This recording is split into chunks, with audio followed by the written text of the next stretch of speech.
What is up, everyone, and welcome back to the Somewhat Sports Podcast. My name is Chris. I am joined by two legends in the making, Jurgen and Damien. Fellas, how are you today? Pretty good. Kind of sore right now. Kind of tough on the body right now, but I'm pushing through. I'm fantastic. Well, the important people here, like Jurg, got his second vaccination dose, so that's why he's probably Mine's feeling literally sore. in 2 weeks from today. So All right, but it's not today, though. But, It's not but today. you didn't get any yet, so I'm getting mine Saturday, but I'm not flexing about it. Today's not Saturday. The Somewhat Sports Podcast is about to be fully vaccinated, ladies and gentlemen. So this is a big achievement for Chris the is show. last. Chris is last. That's all that matters. That's fine. But you're not first, and if you're not first, you're last. So Yeah, but first is the worst, second is the best. So whatever. Anyway, so not a huge week of sports news, but we got some news, right? And that's good enough, because it makes for content, right? And we need to talk about something.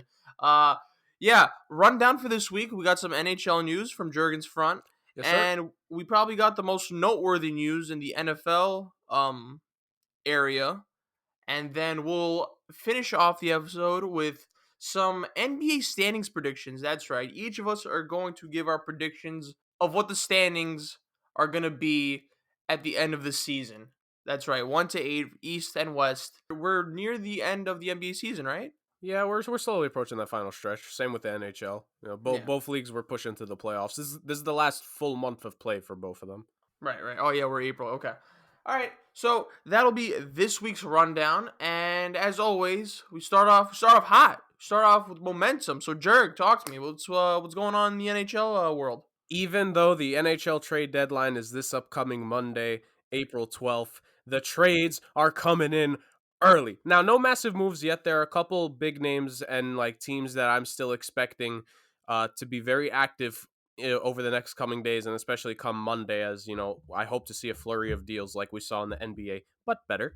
But we did get two trades so far made by two teams that are within the playoff races in both their divisions, one more so than the other. So I'll start with the first trade that broke within the past 24 hours or so. So the New York Islanders and the New Jersey Devils made a move. The New York Islanders acquired Kyle Palmieri and Travis Zajac, two forwards on the Devils, in exchange for AJ Greer, Mason Jobs, a first-round pick, and a conditional fourth-round pick. Now, the ultimate value in this deal for the Devils is that first-round pick, getting that from the Islanders. The Islanders have had no issue trading high draft picks like their first and seconds the last couple years in deals. So it's not necessarily surprised that they were willing to trade their first. The conditional fourth round pick is interesting. So as of now, it's a fourth scheduled for 2020. But if the Islanders make it to the Stanley Cup final, then the fourth round pick can become a third rounder in either 2022 or 2023. So New Jersey kind of gets a little bit of a pushback there. If they think the Isles could make a run, I think they'll be able to make it a 2023 pick and then wait to see if they make the finals there. So that's the real value for what the Devils got. The two other guys they got back, not really notable players, maybe Greer because he's younger than Jobs. He's 24. Maybe he could get some time, but nothing notable there. The true assets are Palmieri and Travis Zajac getting sent to the Islanders. Both are forwards. Travis Zajac, a longtime Devil. He's been with the team his entire career, 15, 16 seasons. He's always been a Devil, and they do right by him. This tends to happen a lot in hockey. They do right by him. They send him to a team that could contend for a Stanley Cup this year in the Islanders, so he'll get a chance to contribute to the bottom six there. And Kyle Palmieri is the real big piece in this trade. He's a notable winger in the league. He can score a few goals here and there. He could throw the body a little bit. He's a plug-and-play player in just about any lineup. If you put him on your first line or your second line, you'll be good. If you want to put him on your third line to get a physical, gritty, but goal-scoring line in, you can. So that's the big win. Ultimately, it's a win-win deal because both those guys, Zajac may retire within a year or two, and Palmieri is a free agent anyway. So the fact the Devils got a first-round pick back for both of them was pretty good. But for the Islanders, they're bulking up for that playoff run because, hey, one of these New York teams has to be a legitimate playoff contender, and it looks like it's the Islanders in every sport. Well, aside from MLB, we know who the playoff contender is. That's right. Yep, we do.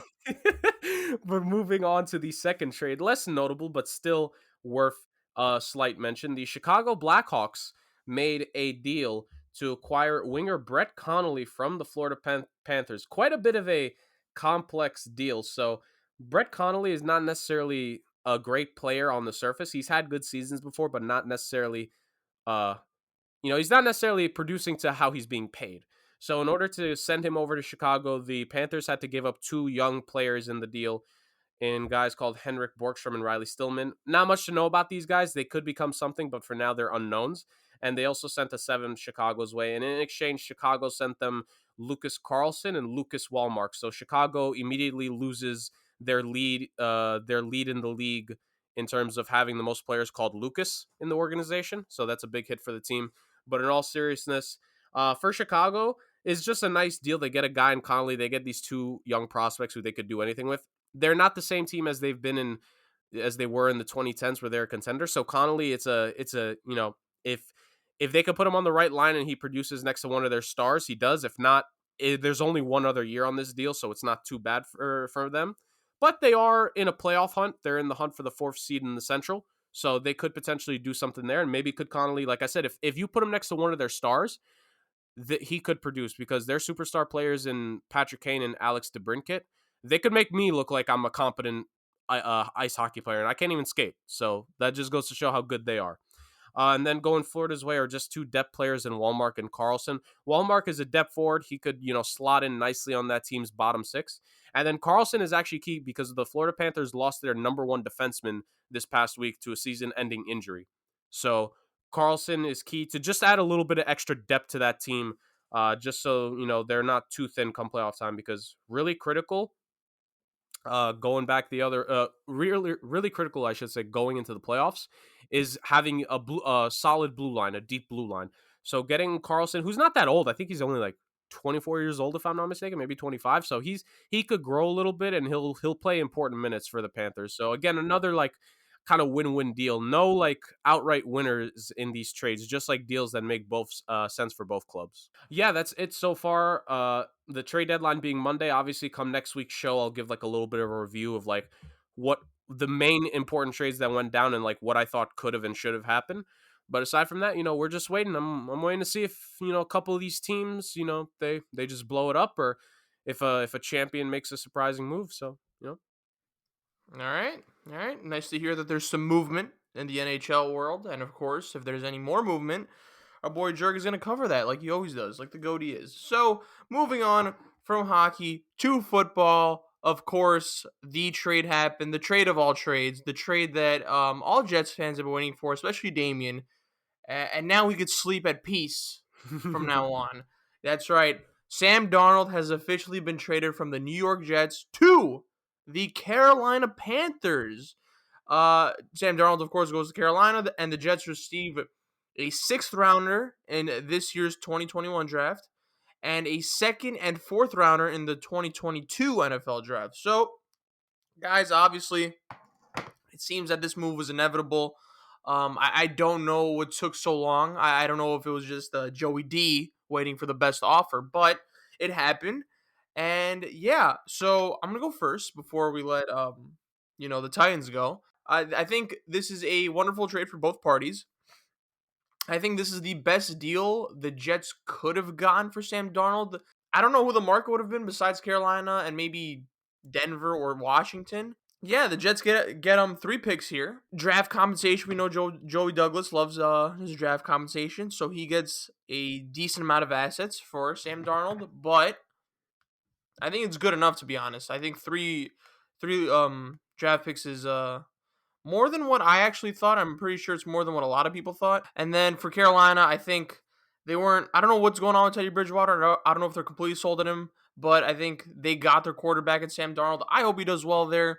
I think he's going to do well. I think he's going to have a lot more weapons, of course, and just a great and stable coaching staff. He didn't really have a chance in the previous Jets regime, so I know that some people have written him off. I know some people are just going to be like, yo, bro, watch him cook. Watch him cook this year. So, watch him cook with the Panthers next season. So, I see that perspective. I'm leaning towards that perspective. I think he is going to do a lot better than what he's done. Rare occurrence that both parties are winning this deal. And I'm glad that the Jets kind of took him to a situation that will allow him to thrive a bit more, at least compared to previous experiences. So GG for the Jets, they get some compensation. And GG the Panthers, they get their quarterback. I'm assuming that's their quarterback going forward. And GG Sam Darnold, he gets a fresh start. Seems like a good guy, so I'm happy for him. Jurg, what do you think about this trade? Yeah, I was gonna say let me hop in on this first because we all know what the real main event whenever it comes to Yeah. Jets talk is. So, like you said, Chris, I think it's a win-win for both sides. I think with the fact that not only did the Panthers trade for Darnold, they picked up his 5th-year option, which that essentially guarantees that he is going to be their starter for at least the next 2 seasons. You don't pick up a player, especially a quarterback's 5th-year option, if you're not going to play him, because a quarterback's 5th-year option, that's the most expensive 5th-year option out of all the positions with first-round picks. It's based off of how high you were drafted and your position, I believe. And so with that, him being the 3rd overall pick in a quarterback, it's going to be pretty expensive. So obviously he's the guy there for the future. I think for the Jets, this was a pretty good deal. They got 3 total draft picks back for him. They did end up getting a 2nd-round pick back, which I thought a 2nd was going to be the most, and maybe like a 5th. The fact they got a 4th and a 6th back in this deal, I'm pretty impressed. I got to give Joe Douglas a little bit of credit there. The fact that he was able to negotiate getting the 2 other picks back aside from the 2nd. And like you said, Chris, in terms of leverage, like we only know what we know. So I think Denver and Washington were both allegedly, tied to an extent to at least Darnold conversation. But there's a massive difference between just basic conversations and offers. And maybe Washington and Denver, maybe they would have given up their 2nd, but not much else. And the fact that Carolina just wanted to take that extra step forward, because the thing with a lot of NFL trade talk is like you're not always going to know what the other teams are offering. So Carolina had to up their offer to an extent of what it was so they could guarantee themselves to get Darnold.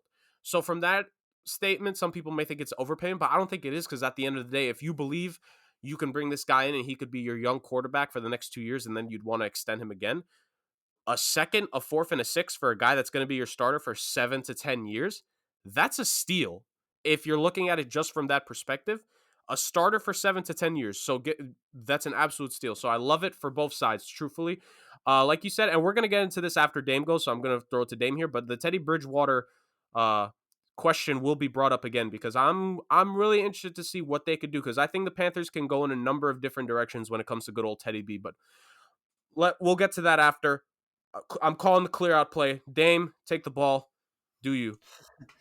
So let me begin by saying that I think it's a win for both teams. I think it's actually a big win for both teams, not just a little win, big win. Let me let me start from the Panthers perspective. The Panthers are kind of in no man's land with their QB situation. They were, after the Niners traded up to the third pick, guaranteeing they're going to draft a quarterback. It was it's for the Falcons. That was the next draft pick that you could trade up to draft a quarterback in this draft. And with the Panthers being in the same division as the Falcons, it was going to be highly unlikely that the Falcons were going to let the Panthers trade up and get their franchise quarterback that they have to see two times a year for the next 10 to 15 years. So basically, and especially after Carson Wentz got traded, all these guys got traded instead of the offseason. Like, the Panthers really have no other options unless they want to wait at 8 and hope a QB drops, which is unlikely because teams are going to be trying to trade up to get these guys. And free agency, you really have nobody. Ryan Fitzpatrick went, Andy Dalton went, even though they're terrible, but teams clearly think they're QB1s. So Panthers really were either going to stay with Teddy Bridgewater or draft a guy in the mid rounds who probably isn't going to start for them. So they they called the Jets. Obviously, it was between them and the Broncos reportedly, and I'm personally happy as a Sam Darnold fan that he went to the Panthers because I think this is the perfect situation for him. The Panthers have all the weapons that he needs. They have DJ Moore as a wide receiver. They did lose Curtis Samuel, but they have DJ Moore. They reunite him with Robbie Anderson, who him and Sam Darnold had a few good plays when they played together. Most notably against the Cowboys, 94-yard touchdown, something like that. Just want to throw that in there. You have obviously arguably the best running back in the NFL, and a very, very underrated part is that he has the coaching staff, something that he's never had with the Jets. I'm pretty sure his first year had Todd Bowles, who's obviously a defensive coach, not an offensive kind of guy. Then let's not get started on the last guy that was there. He doesn't even deserve to be mentioned on this show by his name. He never had offensive coordinator, and now look who he has in in Carolina. He has Matt Rule, who's an offensive genius, and he has Joe Brady, who look what Joe Brady did at LSU with Joe Burrow. A guy that was a nobody until his last year. Joe Brady comes in there and turns Joe Burrow into the number one overall pick in the draft when no one thought he could. So imagine we could do with a guy like Sam Darnold. I personally think Sam Darnold has more raw talent than Joe Burrow does. He's Ooh. also young. He's also younger than Joe Burrow. Yeah. So that's a big thing as well. So as long as Sam Darnold is willing to put in the work, I think Matt Rule and Joe Brady are gonna absolutely turn this guy's career around. If there was a most improved award in the NFL, I'd put a whole $1,000 on it that Sam Darnold's gonna win. But unfortunately, there isn't. It's only comeback player, and that's usually for injured players. So for Carolina's point of view, I think it's great. You do give up 3 picks, but end of the day, if you have your quarterback of your future, like that second round pick is going to mean much. You could literally get the second round pick back if you trade back from the 8th spot, a couple picks, you get it back. So you basically got Sam Darnold for free for trading back a little bit. So yeah, them getting their future quarterback without giving up a first, and you still have that valuable 8th pick. I think it's great for them. I think he's going to do great. Do I think they're going to win the division? No, because the Bucks are obviously there. But if you look at the future of that division, like who are you most comfortable with for the next 10, 15 years in that division as a quarterback? Like right now, at this current moment, it's Sam Darnold. Tom Brady is old. Saints, you don't know where they are. Matt Ryan's going to be retired soon. So right now, for the future, Carolina set up the best in that division after this trade. Now going to the Jets part of it, let me begin by saying I never lost hope in Joe Douglas. I always knew he could get the job done. Run the tape. Yep. No, I don't know what you're talking about. Um, many thought as the offseason winded down and all these teams got their QB that the value of Sam Darnold was going to diminish, and maybe there were reports that maybe we're looking at just a 4th-round pick if they were lucky. But out of nowhere, here comes Joe Douglas. Got not only 1 draft pick, but he got 3, and one of them being a 2nd-round pick. That's what I thought they were going to get in the beginning of the offseason if they traded him, say, to the Colts or the Bears before they got their QBs. But Joe Douglas waited till all these pro days were over, so everyone got their QBs, and he got it done. So big, big, big credit to him. 2nd-round pick, whether it was this year or next year, like it's still a 2nd-round pick. It's not conditional, so you get that very valuable pick. A 4th-round pick could still be a starter for your team, and then a 6th-round pick is just a flyer for this year. Just I guess say you got a pick for this year. Now the Jets are in prime position. You have 2 2nd-round picks this year, 2 1st-round picks this year, 1 second and 2 thirds, and then next year you have double first, double second. So Joe Douglas has really positioned himself to really turn this team around and put his handprints on it, because a lot of this team previously he had to get rid of because they weren't his guys. They didn't want him around, including Sam Darnold. So, like I said in the beginning of the offseason, when we had one of these podcasts, like I thought Joe Douglas was going to lean in the direction of really taking his QB because he wanted his handprint on this team. And Sam Darnold obviously wasn't his guy, so as most maybe would assume, the Jets are going to go quarterback. Now they have all these draft picks to really surround them with. Who it's going to be, we don't know until our mock draft comes out in a couple weeks. But yeah, you have all these draft picks. You just gotta put the right players around him. Unlike the previous regime did with Sam Darnold, you have to learn from their mistakes and really put the best team around possible. But overall, I think it's a win for both teams. The Jets have all the ammo they need to rebuild this thing, and the Panthers set themselves up for not only this year but years to come. Yeah, beautifully said by the third best member of this group. Jurg, do you have anything to rebound off that? Like he said, Darnold's going in a situation where he's reuniting with what was his best offensive weapon on the Jets in Robbie Anderson, and then he'll get the 2 best offensive weapons he's ever had in his football career without even playing with them yet, in Christian McCaffrey and DJ Moore, who I believe is like a very underrated receiver, just because like from an injured Cam Newton to like, and I like Teddy Bridgewater, I really do, but Teddy didn't play to the level that some of us would have hoped he would have last season. So if Darnold really does pan out, and with Joe Brady there's a good chance of that happening, then you're talking about a young quarterback having his number 1 receiver, his number 2 receiver, and his top overall offensive weapon with him all of which are long, except DJ Moore. I think DJ Moore needs a long-term deal, but like aside from that, the McCaffrey's locked in. Robbie Anderson's on his solid contract. Just a W on the Carolina Panthers offensive side of things, and especially because they're keeping Taylor Moton at least for another year. Like that team may shock a few people here and there. They could play spoiler like towards the end of the season for like the Buccaneers or like the Saints in a game, depending on like what the situation is. Like legitimately. From yeah, like Dame said, at the end of the day, Darnold just needed a new situation. Like I wouldn't have minded if the Jets actually would have kept him. It would have been shocking, but I wouldn't have minded because I think their upcoming rookie QB, who I think we all know they're going to draft one, is going to be in essentially the same situation Darnold found himself in 3 years ago. So you hope, at least for that kid's sake, that it'll be better. But and I'm assuming this is where you're going with this, Chris. I kind of want us to shift the convo over now to Teddy Bridgewater, because Teddy Bridgewater now, like that's a big X factor in this conversation, wouldn't you say? Yeah. Yeah, I knew that I heard the reports. I mean, I read reports that they weren't opposed to trading him. I don't know if you guys read the same. I mean, if he does get traded, where do you guys see him getting traded? Well, they gave him permission to seek out trades. That's the Ah, thing. yeah.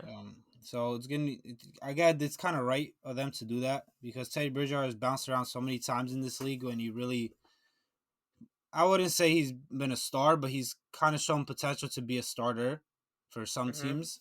Obviously not like contender, but he's shown that he deserves a shot at least at starting, and he's not gonna get that with the Panthers. So they did the right thing. I don't know where he's gonna go.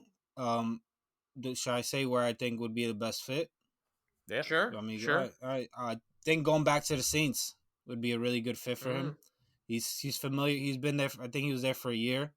He's familiar with them. He knows the system. Sean Payton is obviously an offensive genius. So off just the beginning of the off season, the beginning of these talks, that's what I think is a good fit for him. If he wants to start, if you want, of course. But don't they kind of have a logjam at quarterback if he does go there? Because you got Yeah, but these guys, Jameis Winston and Taysom Hill, aren't like these guys that are guaranteed starters. Like if you bring in Teddy Bridgewater, you set up competition, and you're gonna let the best guy win. And So I also think, yeah, to add to Dame's point, which I think he was about to get to here, is like when you bring in if the Saints were to bring in Teddy Bridgewater, that's also bringing in a guy that knows the playbook. Sean Payton's not going to change the playbook. He just needs a quarterback that can run it. And Teddy yep, Bridgewater was there for a good bit and went undefeated when Drew Brees went down, exactly. seasons prior. So I think Dame's on the money in terms of what the best possible fit would be. The cap situation may be tough because there is a decent dead cap hit on Bridgewater this season. And I don't know what, like, the Saints have been in salary cap hell the entire offseason. I don't even know if they've made a real free agent signing aside from they signed Taysom Hill to that phantom 4-year contract, um, with all those voidable years, which is essentially like, okay, we're gonna get rid of you when we get the chance, but we just need to clear money. So that's what that is. But in terms of fit, like absolutely, Teddy Bridgewater to the Saints would be nice. But in terms of a little more realistic, if Denver just falls out of love with any of the young quarterbacks in this class that could be left at 4, which we truly don't know who could be left at 4, if they don't like what they think it could be, because Denver's been a team linked to Atlanta in a trade up.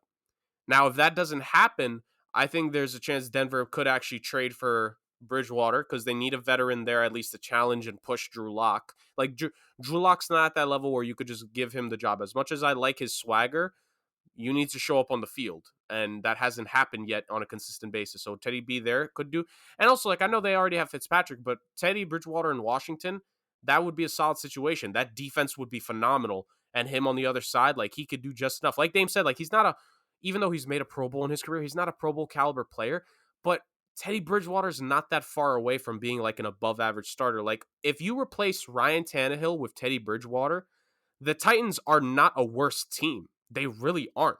Tannehill's not a special quarterback. Like Bridgewater's of that caliber. So that's how I also view it. In terms of what they could do, I think there's a chance. I heard this idea uh recently where it's like they could actually maybe keep Teddy for a little bit going into next season just to ease Sam Darnold's transition into things, right? Like because with Brady and Rule, like they need to get accustomed. Of course, he's going to get the playbook. He's going to learn that. It's going to be a more normalized off season, we believe. So it'll be better for Sam. But at the same time, I don't think it would be that bad of idea. Like if Teddy B does well, like give Sam well, not if he does well, give Sam like 3 to 5 weeks because now it's a 17-game season. Give him the first 2 to 3 weeks of preseason, however long it is going to be now, and then like the first 2 to 3 weeks in the regular season, let him learn the playbook. Boom, he could go out there, and if Darnold starts doing pretty well, then you can officially trade for Bridgewater, or trade Bridgewater away. So that's the way I see it. It could go either way, but I would lean towards trading just to get some more assets back. Yeah, they could always just wait until like an injury happens because obviously injuries happen in the NFL with quarterbacks, so they could just wait till that happens and team gets desperate and needs to trade for him because who else is a team gonna trade for when their quarterback gets injured? Like Teddy Bridgewater would be the number one option. All right. Fair points from both sides. Before we move on, any final thoughts? The Jets are back. This is true. This is uh, true. I know Dame is fiending for that second pick in the mock drafts that we have not done yet. Cheap plug. We'll be doing that next week for the lottery. you guys will be, yes, exactly like Chris said. Next week, you guys will be hearing the order of what picks that we all get, and little tease, we got a special guest coming. You know, hey, yeah, that'll be it for the NFL news. Move over to NBA land where there is no news, but for the sake of content, put it on a t-shirt, Jurg. We have decided to create a segment, I guess, for this week. That's right. So as we said in the beginning, I guess the NBA season is kind of near its end, and man, I gotta say these standings are pretty wild. I think in the East, the top three are what we expected, and then after that is just I think it's a wild card race. Like it just everyone is kind of like on top of each other's throats.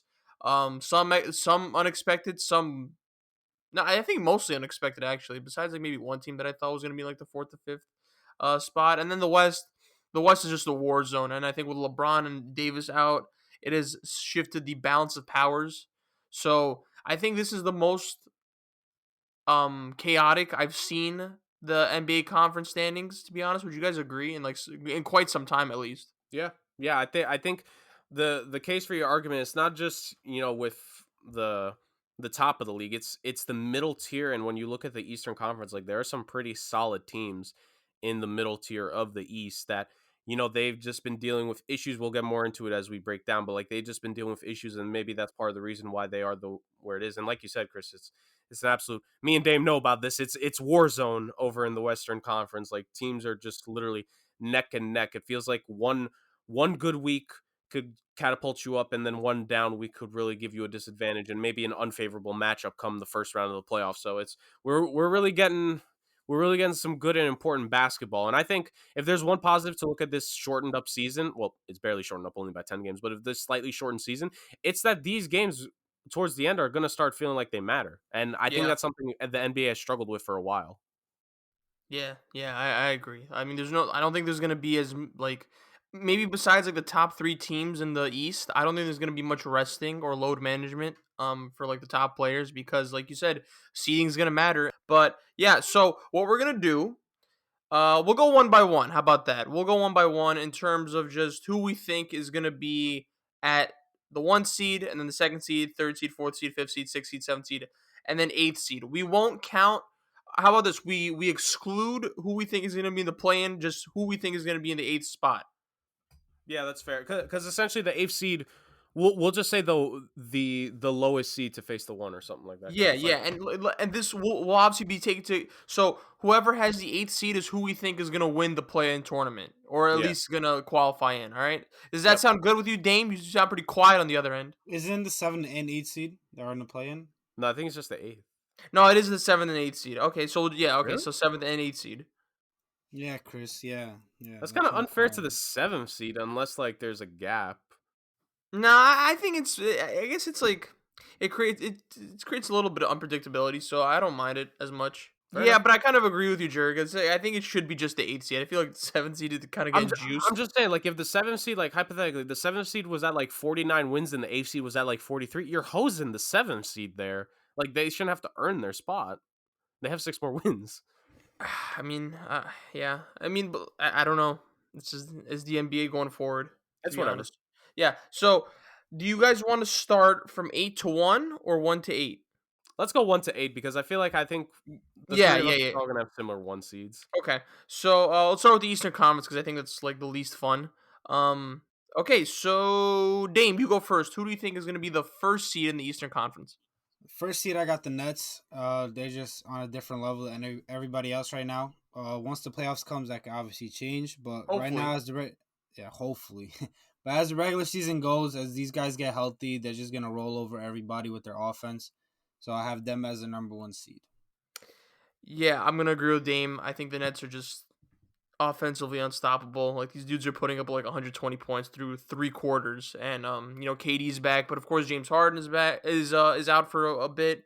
But yeah, it seems that Blake Griffin and LaMarcus Aldridge are not washed, and yeah, they're just killing it.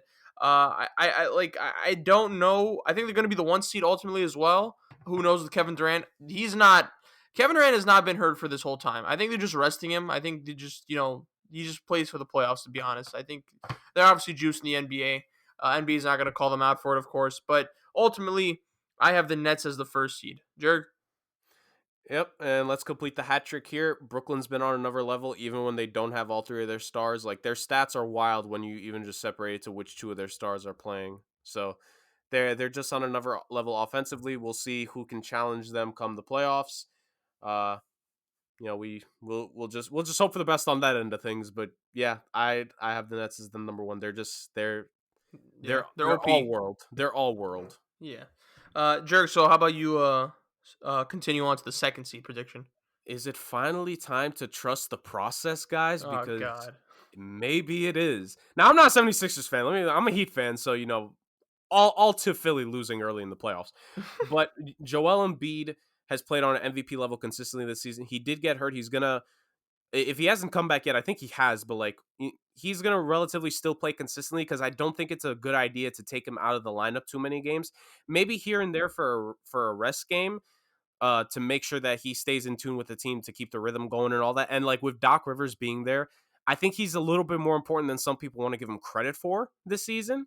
So I'll say Doc is gonna, make the lineups play consistent with one another. I got Philly retaining the second seed, not by much because there's, we know who the third seed is, but on my list. But yeah, I got Philly just retaining it because they've been good the entire year. It would take something very drastic for me to see them like really fall to the third seed. Yeah, all right, Dame, you want me to speak for you? Like, 'cause I'm pretty sure we have the same ones here. Yeah, I have the Sixers as well. Embiid's Yeah, back. As long same. as they stay healthy, they're gonna have the 2 seed. Yeah, I think it's they're neck and neck with the Nets, to be honest. I'm pretty sure they have like the second best starting five in the East, right behind the Nets. So yeah, I mean, realistically, I think they're the biggest threat to the Nets. I don't know how much that's saying because the Nets are that good, unfortunately, but yeah, I think Philly easy number two. And right behind them we have all right. All three of us consensus Milwaukee Bucks. I think these three teams are solidified as the Yeah. consensus top three. Yeah, I mean there's not much to say. They have Giannis.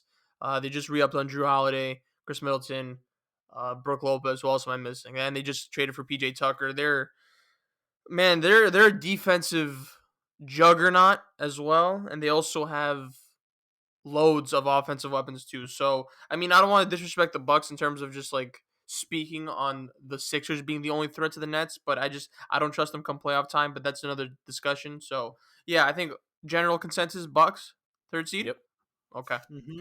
All right, Dame, fourth seed. Who you got? I got the Miami Heat. Mm. They really started the season slowly, but now they're really starting to put it together. And looking at all the other teams in the East, I don't think they're good. And the Heat are actually one of the good teams, so I have them as a fourth seed right now. Yeah. So I'm also gonna go with the Miami Heat. I think Oh, let's go. they yeah, they started off slow, of course, but also I think they've picked up their mojo. They made moves at the deadline. I think they're gonna pick it up. I think by the time stuff gets important, I think Jimmy Butler will turn it on, and when the other Heat players see that Jimmy Butler's locked in, they're gonna follow suit. Hopefully Victor Oladipo will be in rhythm again. I don't know how much that is because he's not the same player as before, but I think offensively they're gonna be much better. And Belize is there and Trevor Ariza, and I think defensively they always do their thing. So yeah, I got Miami Heat. They're a half a game behind the fourth seed right now. So and that's easily gonna change. So got Miami Heat. Let us once again complete the hat trick. We're a perfect 4 for 4 so far. It's not going to stay this way forever, so I'm going to keep it going as long as I can. I, too, of course, have the Heat in the fourth spot. I think, in part of why I have them in the fourth spot is because I think they would be an intriguing second round matchup with the Nets. Oh Because yeah. I feel like they have the potential to challenge them in terms of the kinds of defensive looks that Miami can throw at Brooklyn. I think them and Philly are the only two teams that can definitively match up with them properly defensively. Yes. Because Philly has Ben Simmons, Embiid's been good. Tobias Harris looks better next to the both of them, Matisse Thybulle. And in Miami, there's a number of guys you could throw from Jimmy Butler to Iguodala to Ariza. Oladipo is a good defender. People forget. And in Miami, his defense is only going to improve as the season progresses. And of course, Bam is such a key factor. This team has been decimated by COVID and various injuries the entire year. The fact that they're even a half game back of the fourth seed is a miracle to me with what has happened to this team injury wise, guys playing so inconsistently, like guys showing their age because a lot of people forget how young these players are. And so the fact that they are in this position, I'll take them as my fourth seed. And like I said, in part because I want to see someone challenge Brooklyn for in the second round at least, because I don't think the first round matchup is going to challenge them at all. All right, Jurg. So segue us into the fifth seed. Who do you got? I am really putting my faith in star power here because I've always I said, know where we're going with this. Go ahead. yeah, Same. I don't like the fact that I have this as my fifth seed, but dang it, if they don't make it, I swear. I have the Boston Celtics as my fifth seed. Jason Tatum Yeah. and Jaylen Brown. Of the current remaining teams in the top 8 right now, and then of like the closest teams in like the 9 and the 10, they have the two best players on all the remaining 6 teams that would be in anyone's head. Brad Stevens is a solid coach. He's a good coach. I'm starting to question if we can keep him as a great coach because this has really been weird how inconsistent they've been playing. They need to step up their game. They have Tatum, they have Brown. I think the offense will eventually find itself. It's the defense that I'm questioning. And that's weird because I've never really had to question his defense because he's always gotten to hide like Kyrie Irving and Isaiah Thomas on the defensive end of things. So the fact that he's doing, I mean, Kemba Walker is an anchor, we'll say that. So there's that. Fournier like is supposed to help with bench scoring, but like, was it his first or second game? He went like 1 for 9 from the field. Like, Wasn't he like 0 for 10 the first game? yeah, that's the game I was thinking of. Yeah, 0 for 10 his first game as a Celtic. So that trade really worked out at first. But I'm going with them just on the star power basis. That argument hasn't failed me many times, so I'm just gonna stick my hat on that one. Yeah, I got the Celtics as the fifth seed as well. I think Jurg, you kind of hit it on the head. They have Tatum and Brown, so I think that will skyrocket them. I mean, skyrocket them. What am I saying? That will propel them to the fifth seed, of course. Like you said, I think star power matters here, especially towards the end. I think Tatum is one of the best offensive players in the NBA, and Jaylen Brown is, man, has he proved me wrong? He has been killing it this whole season. So those two, yeah, I trust them to do their thing. Kemba Walker, I don't even know at this point. I'm very bullish on him, and I know his knee has kind of been like a thing of concern. Yeah, I mean, I don't know how much of a I'm sure he's gonna make somewhat of a difference, Fournier, in terms of like bench scoring. Maybe if Tristan Thompson can pick it up, like that lack of center depth is gonna hurt them so much. And I actually like Robert Williams a lot. I think he is their best center at the moment, but he's very raw, right? Like I think he could play legitimate, like good defense, but it's not defense to a point where it's altering games, right? But I think he's gonna be effective at least. So yeah, I think they'll be fine. Marcus Smart, I think, will eventually towards the end, start to mesh this team together because he is the glue of this team. So yeah, they're gonna be the fifth seed, and then they're gonna lose to the Heat in the first round. No, I didn't say anything. Dame, go ahead. I'm gonna make it 5 for 5. I do have the Celtics as well as the 5 seed. Nice. I just think of all the teams that are below them or could be below them on my standings, they're just the most talented, and I'm just gonna take talent over young ascending teams at this point. Jason Tatum, Jaylen Brown, and I still do think Brad Stevens is a good enough coach. A lot of people had higher expectations for the Celtics this year, but they've been a disappointment. But for the rest of the season, I do think they will be the fifth seed. They should be the 5th seed. If not, it will be a disappointment. All right, so I'll just go with my 6th seed. I have the Atlanta Hawks. Um, oh God, I probably have the Yes. same thing. Yep. Anyway, I have the Atlanta Hawks. Trey Young, I'm just taking him over any other guard that's really left. He's been playing really well lately, and the team is really.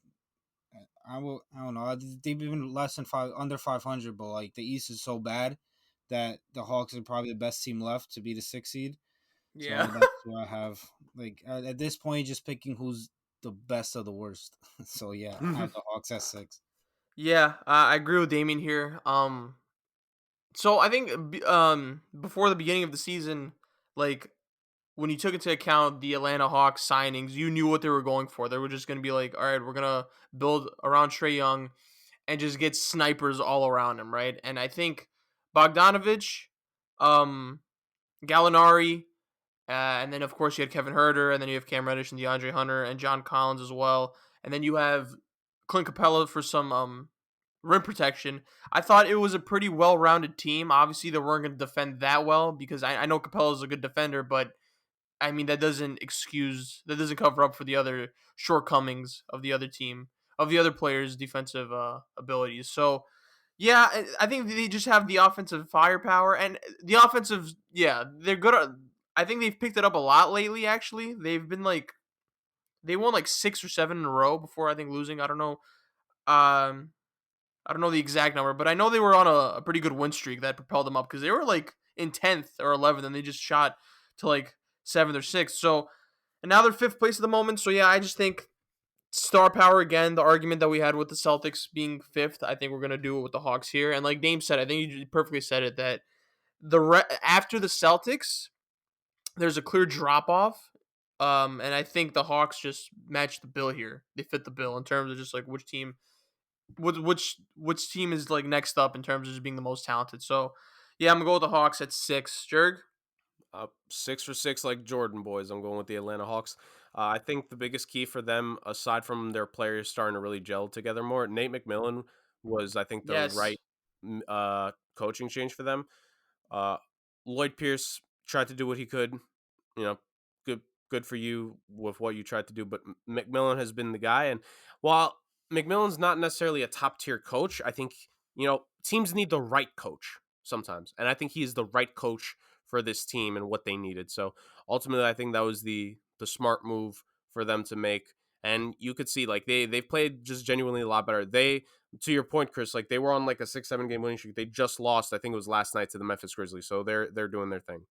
Uh, Oh, and I just also think Lou Will has been a big help to them. yeah, he's gonna help with bench scoring, and that's a key thing in the regular season. For them to obviously maintain. They're at the 5th spot right now, so we're just putting them one below. It's not an issue at all.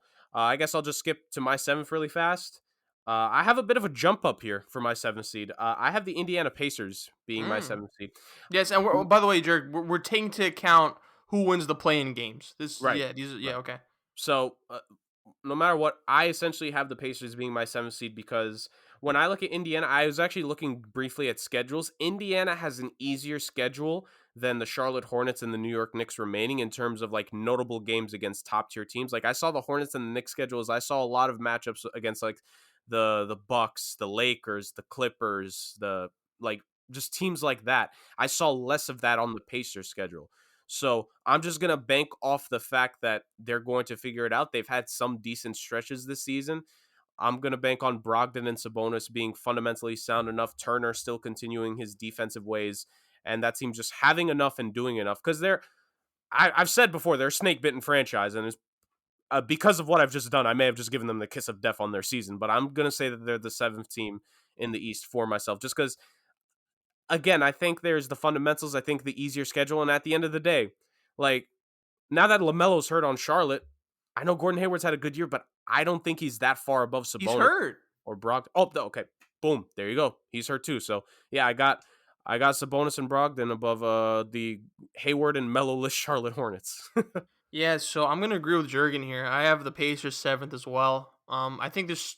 I mean, they've been pretty suspect lately. But they got Karis LeVert back, and Jurg, I am looking at their schedule now. Yeah, this is some really easy shit. Holy shit. They Aside got from a few games, like, they have, like, a game upcoming against, like, the Clippers and the yeah, Jazz, I mean but the then aside Clippers. from that, they got Houston, they have Oklahoma Yeah. City, they have Detroit, Orlando, like, Yeah. Yeah, they have it pretty good to be honest. And then I think towards the end it gets a little tougher because they got the Sixers, Bucks, and then Lakers in like a they three could game get lucky span. though, like, the Bucks and Sixers could be resting players Yes, by yes, they then. could exactly. So I think they're in terms of schedule wise, I could see them catching fire at the right time. But look, you got Zabonis again. Like I said, Karis LeVert's back. T.J. McConnell's playing really well, and Miles Turner. For as mixed as I am on him, I think he is a solid center. And Malcolm Brogdon, who I think is one of the most underrated players in the NBA. I think again they have enough talent to defeat teams like the Knicks and the Bulls and the Hornets technically. So I'm with you. I think if you take into account their talent plus the schedule luck, there's no reason why they shouldn't be seventh. So yeah, Pacers for me too. Dame?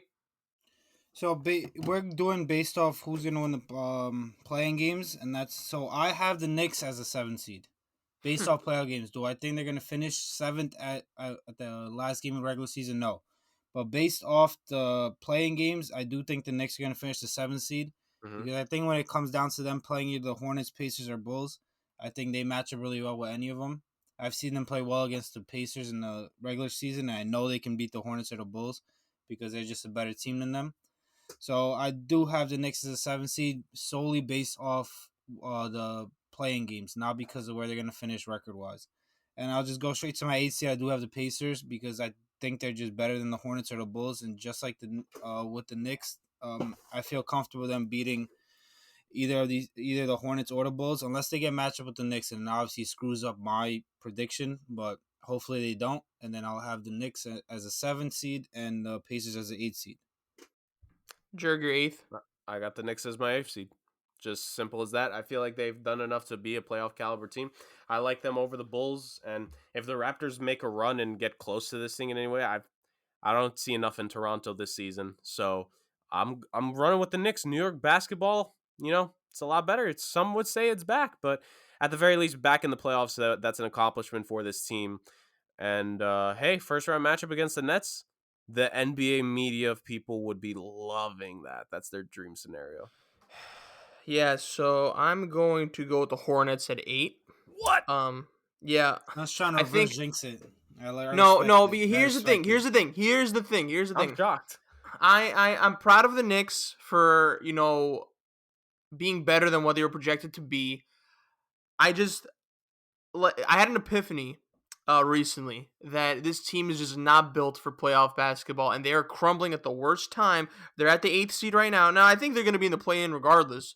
But this team does not have a closer. Their offense has become so stagnant as of late. I mean, it was always stagnant. The Knicks were always on and off, but I don't know if I see this changing towards the end because also like their top two players, Randall and Barrett, are like the leaders in minutes. So I feel like there is a sense of burnout as well too, even though they're playing really well.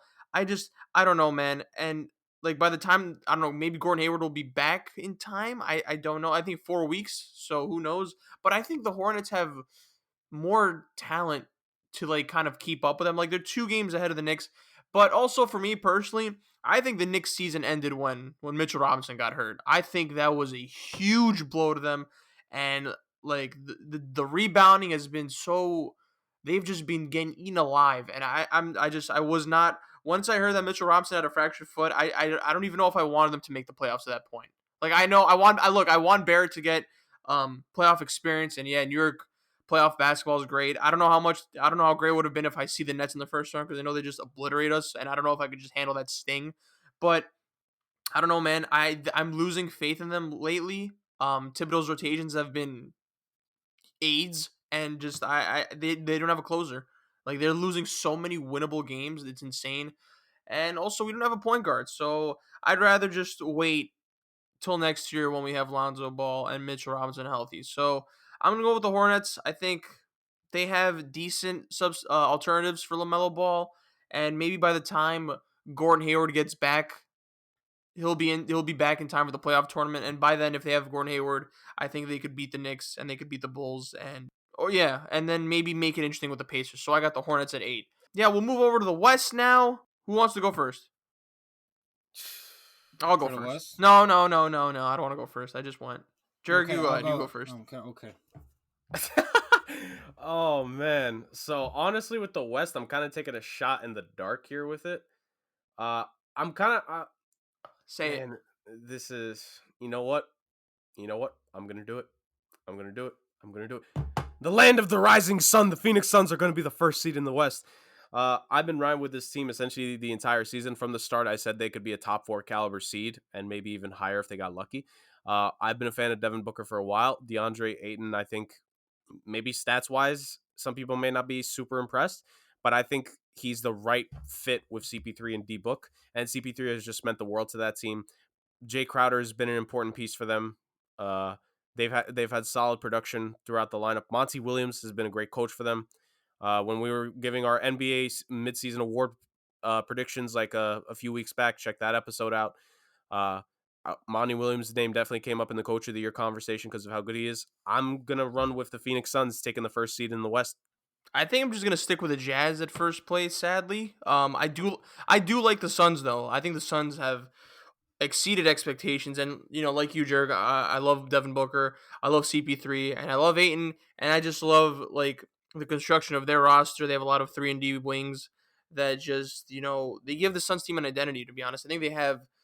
I mean, just the West is loaded, but I just love the fact that they're in the top tier. So, I mean, the Suns did beat them last night. I mean, 2 nights ago by the time this airs. So, look, I wouldn't be surprised, but I just think the Jazz. I think this goes either way, to be honest, Suns or the Jazz. But I'm gonna go with the Jazz just to play it safe. Mm-hmm. Um, I think the 3-point shooting has been crazy this season. And I'm kind of worried about that because I don't know if it's sustainable. But also, then you have Gobert anchoring that defense. So, for if like gun to my head, I guess I'll go with the Jazz just because it's a more safe pick. And I don't know how much. While the Suns are great this season, like I don't know if I could trust them go like towards the end. I'm pretty sure they'll be fine. They'll still be the second seed to me. But yeah, I'm just gonna go with the safe pick Jazz here. Yeah, I'm just gonna piggyback off what you said.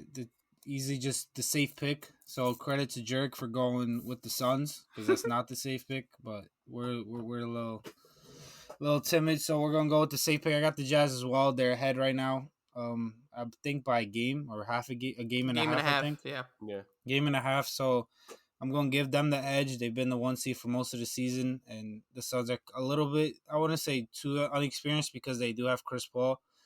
But just going with the top team for most of the season, the Jazz, but I do have the Suns as the second seed because they've been the second best team in the West all season long. I don't think the Nuggets or the Clippers can catch them because they've been playing such good ball. Big props to Chris Paul. Big props to Devin Booker.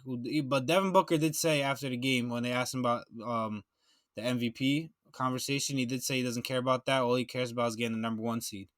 So going down the stretch, it could get interesting. But Motivation. I'm gonna go with the safe pick and go with the Jazz at 1 and the Suns at 2. Yeah, just quick, Jurg. Yeah, I got the Suns second as well. I got Utah as my second. Okay, so we're interchangeable here, and I mean, I think for all the same reasons Yep. that we kind of like stated. Yeah, Chris Paul has really like transformed that team, and Devin Booker has taken that leap. Man, he is near superstar levels, to be honest, and he's their closer, he's their guy, he's their franchise player, and yeah, I just think they click on all assets, to be honest. 3-point shooting, pure score, and defense, to be honest. So props to them. So all right, third. I mean, Drake, do you wanna explain the Jazz being second, or do you want to just move on? I don't know. I think it's just like you guys have said all the things. Like Utah is just so good. Like I'm just gonna pick Phoenix. Like just because I've been riding with them, and I think Okay. they've won 9 in a row, so they're doing good. And at the moment, they also have more conference wins, which I think conference wins is the first tiebreaker. It would be between them because they're not in the same division. Yes, So yes. of course, Utah. I think they still need to play more conference games. I think it's mainly Western Conference games for the rest of their schedule. But it's just like little margins. Like Phoenix and Utah are just neck and neck at this point. Like I don't think you could go wrong with one or either at 1 or 2. So I'm just going with Phoenix because I'm a Chris Paul guy. All right. Dame, third place team.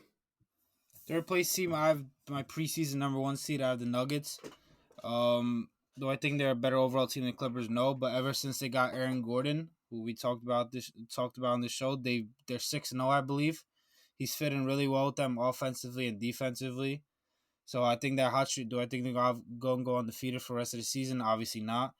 But I do think they continue their hot momentum, and they're going to end up as a third seed. Yeah, I'm gonna agree with Dame here. I got the Nuggets. They have been on fire with Aaron Gordon. I think their starting five, man, can compete with anyone in the West. I don't know if they'll win the West, but Aaron Gordon has really completed that starting five.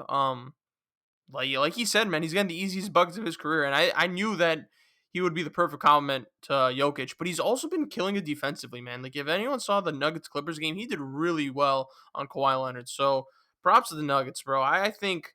Again, I don't know if they're championship bound, but I could easily see them. I could easily see them making the Western Conference Finals.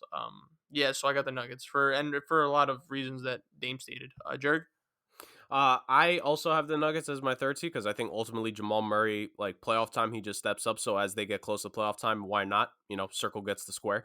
And also just a quick jump over to my fourth seed. I think between the two of them, Denver's going to be more motivated to play more. I think like you mentioned, Chris, I think the Clippers at this point, the regular season doesn't matter. So I think Kawhi and Paul George may rest a game here or there towards the end, more so than Jamal and Jokic would. So that's part of my reason to give the edge. Those two teams are so close in the standings. It'd be really interesting to see who will finish out. But I'm just going to go with Denver because I think the Clippers maybe rest Kawhi and PG just a touch. Like nothing serious, nothing bad, nothing that'll get teammates angry again. Hint, hint. But just to an extent where it's like, okay, the playoffs is the most important time. We're not worried about this. Yeah. Yeah, I agree. And this leads us to our fourth seed, which I think is going to coincide with our fifth seed, which would make for a box office first round matchup. Look, I got the Clippers at 4. I think Clippers and Nuggets are interchangeable, but ultimately I'm going to go with the Nuggets just because I don't trust the Clippers. Yeah, I just don't trust the Clippers in general, to be honest. I know they're a really good team, but I don't know if Kawhi will take off towards the end or if PG will take off to rest some injuries. I don't know when Serge Ibaka is back. I feel like I haven't seen Serge Ibaka since the beginning of the season. I know Rondo's there, but we all know Rondo's effective in the playoffs. And then Beverly's here or there. So yeah, Clippers are the Clippers. We have two all stars. They have one superstar, one all star, and then they're better at 3-point shooting this season, especially with Batum and Kennard coming to their own. So and then yeah, and defensively they're really good. You just never know with the Clippers. They're very unpredictable in just terms of who plays and just whether they give a shit or not during some games. So I got the Clippers. Dame, who do you got? I have the Clippers as well. Um, I just think they're better than whoever's behind them, the Lakers and the Blazers. They've been playing really well. Rondo is obviously a good addition, like we all stated at the deadline. Um, nothing else much to say. They like their schedule going forward. They have the good players, so I have them as a 4th seed. But I do not have the Lakers as my 5th seed, so I Well, do not all have this right. marquee. Why do you got to spoil it though, man? Whoever goes last for the seed always gives the next seed first, right? Isn't that what we're Jurgen doing? didn't get his 4th seed yet. Oh, whoops. I mentioned My it. bad. I had the Clippers as my 4. No. Don't be nice, I Jurg. Don't be I knew nice. I heard something. I knew I heard it. So shut You up. heard it, but he didn't say it officially. Jurg. All right, so Clippers, Those are my whatever. 4 seed. Okay, whatever. Dame, go ahead. I think me and Dame are on the same wavelength of who our 5th seed is. Okay. All right, then go ahead. As my 5th seed, I have the Portland Trailblazers, not Yep. the Los Angeles Lakers. I just think the Lakers, obviously, LeBron and AD are still going to be out for a while, and even when they do come back, they're probably not going to come back together the same day. But when they do come back, they're kind of going to be rusty, and they're going to have to get that rust off, and they're going to really have to play their way back into shape and honestly get their chemistry right with guys like Drummond and McLemore and really getting accustomed to the different way they're playing now. So I think that's going to take a couple losses for them too. So that's why I think they'll drop down a bit. But that's why I have the Blazers at 5 because they're healthy right now. They're playing well. So Similar reasoning to Dame. Like I just think Portland's playing pretty good. Like we've talked about Dame being a like top 5, top 6 MVP candidate. He's going to continue that. And just like Bron and AD, they're not going to come back to like 10 games left in the season. And that's when they're going to use that. Like how the bubble last year, like those 8 games were essentially like the Lakers to get back on track and in a rhythm. That's what the last like 8 to 10 regular season games are going to be for them. Like Bron and AD are going to come back with around that time span. They're going to get used to one another again. They're going to get used to the team with Drummond being there, McLemore, etc. Like that's all it is. So that's why, like Dame, Portland is my number 5, and well, I'm not gonna say it yet because we ain't that far, but uh, you could kind of guess who my number 6 is. Yeah. So I got the Lakers fifth. I'm looking at schedules now. All right, hold up. So the Lakers are currently losing to the Heat. They'll probably lose the game. And then they have the Nets. Then they have the Knicks, the Hornets, the Celtics, the Jazz, and then the Mavericks twice. And then after that, they got some pretty ass teams. And then they have Nuggets and Clippers. So I think, yeah, rough schedule coming up. But then I look at the Blazers schedule and see what we got here. Blazers will be playing the Jazz, then the Pistons and the Heat, and the Celtics and the Spurs and the Hornets. I don't know. I think we go either way, so I don't blame you guys for putting the Blazers ahead of them. I think when LeBron and AD come back, like you guys are giving, I think you just not give them enough credit. So I think by the time LeBron does come back with AD, they'll rampage through the rest of their schedule, and then they'll catapult to the fifth seed, and then sixth seed I have the Blazers. I think the addition of Norman Powell has actually like been beneficial to them greatly. I think now they have a legitimately good offense. I think there's too many times where like you rely on Damian Lillard and CJ McCollum, and I think that's fine. But like come the playoffs, I think they'll need more help because I think there's like that situation of burnout. But I think Norman Powell has stepped up, and then of course Robert Covington at the 4, and then you'll have Nurkic at the 5. They might get outplayed because they're kind of small at the 4. You know, I know Covington's a 3-and-D player, but when you're going against like the ADs of the world, I think it's gonna be easy. But yeah, interchangeable as always. So yeah, that leads us You're to the wrong. set. Okay, that's fine. That leads us to the seventh seed. I'm gonna go with the Dallas Mavericks. I think, unfortunately, the Mavericks have like found their groove lately, and yeah, Luka Doncic is playing like the superstar that he is. I guess Porzingis, number 6, has picked it up. Of course, Tim Hardaway Jr. is a decent third option for them. I don't know when JJ Redick will be back, but I think by the time he does come back, it'll be like during crunch time for them. So I think he'll be a decent addition. And then who? Never mind. Go ahead. Go ahead. I'm gonna search something up. Jurg, who do you think is for the seventh seed? I also have the Dallas Mavericks. I think JJ Redick was a key pickup for them in terms of like we've spoken about several times on this podcast when we talked about Dallas. That Seth Curry was a big loss for the organization. In terms of shooting and spreading out the floor more, I think JJ Redick essentially takes in that role and adds veteran, leadership experience. He went to a finals early in his career. He's played with some of the best, most generational talents or near against them throughout his Yeah. career, and now he gets to play with a guy like Luka. Like that's just going to continue. So I have Dallas as my 7th seed as well. If it wasn't for the injuries and stuff that they had earlier in the season, honestly, like they would be a lot closer to like even knocking the Lakers down another seed or two, but they weren't. And I think the Lakers will do enough, especially when Braun and AD are back. So I got Dallas as 7.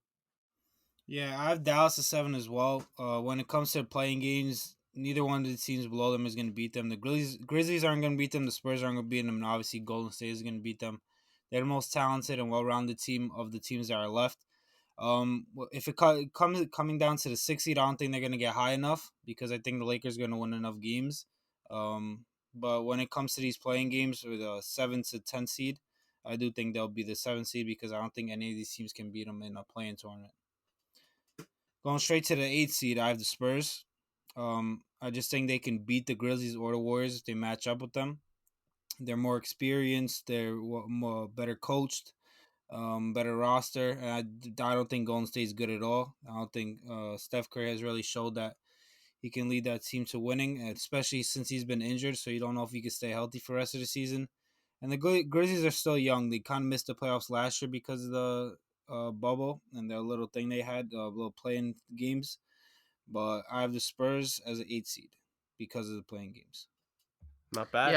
Yeah, and just before Jerry go on, I want to give a shout out to Jalen Brunson, who's been killing it. He's one of the best backup point guards, and that's who I was like Yeah. trying to talk about. He has been really good for them. And I think he's kind of like JJ Redick. I think is going to be rusty, but I think the emergence of Jalen is going to make up a bit for Seth Curry. So yeah, I just want to get that out of the way. Jurg, what do you got for your 8th seed? I'm not confident in this, but I'm just thinking of the idea if it has to be. I know it's not this, but like I'm just boiling it down to 1 or 2 game scenario. I need my AFC to have a guy, the Ugh, guy, I know where to this is just going. go off. So I'm gonna run with the Golden State Warriors on this one. I'm not confident in this pick, but at the end of the day, if in a 1-game sample you're asking me to go between John Morant, DeMar DeRozan, and Steph Curry, I think it's pretty obvious who I'm picking of those three. I think Steve Kerr, like, it's been up and down with this team, but I think there is still some potential there to be unearthed in some of those guys. Oubre has played a lot better as the season's progressed. Wiggins is that defensive guy for them. I'm not even gonna note Draymond. I'm just not. The other like key pieces on the team just need to like in a 1-game sample is the key thing here. 1-game sample, I'm going to take Golden State over most. And I think while Steph has been injured, I think if it's this 1 game and it's not the NBA Finals, sorry, Steph, but it's not. Like, I think he'll at least step up to this level and get them at least into the playoffs. And wouldn't it be fun to see Chris Paul and Steph Curry one more time in the playoffs? So the first seed, my first seed Suns against my 8th seed Warriors. Wouldn't it? Come on now. Nah, it would. It definitely would. I was kind of wrestling with myself. I think, Jurg, I think you bring up a good point. I think I'm gonna go with the Warriors for the 8th seed. I think Steph Curry is inhuman. I also like. I know Draymond Green gets a lot of shit, and rightfully so. But I do think the intensity level will increase because of the importance of the games, and I think he's gonna motivate everyone else on the team. Yeah, like after Curry, there's no one else you could kind of rely on. I'm not even gonna mention Wiggins, even though to Wiggins' defense, he has been pretty good on the defensive end this year. I think he's become. I mean, scoring is inefficient, but he's become like you see the makings of a two-way player. So I don't know. Like I'm gonna go with you, Jurg. I think I trust Steph Curry. I don't. I know you don't. But I trust Steph Curry in these scenarios where it includes teams that are, not top tier, right? A lot of young guys, to be honest. And I obviously think the Mavericks are going to outmatch them, but all they need to do is get to the 8th seed, and I think they'll do it. I think Steph Curry will lead them to do it. So yeah, that's it. Any final thoughts, guys? Hey, let's hope for a good, strong, and exciting finish to the NBA season. Facts, facts. Yeah, so that'll be it for this week, guys. Phenomenal job as always. Next week, again, we'll be waiting on news to drop, but also we'll be having our own draft lottery for our own mock draft that will be happening in 2 weeks. Very exciting, very fun. Follow us on SomeWhatSports on Instagram, and you'll see who our guest will be. That'll be that. Jurgen Dame. Good shit. Take care, everyone. Peace. Peace.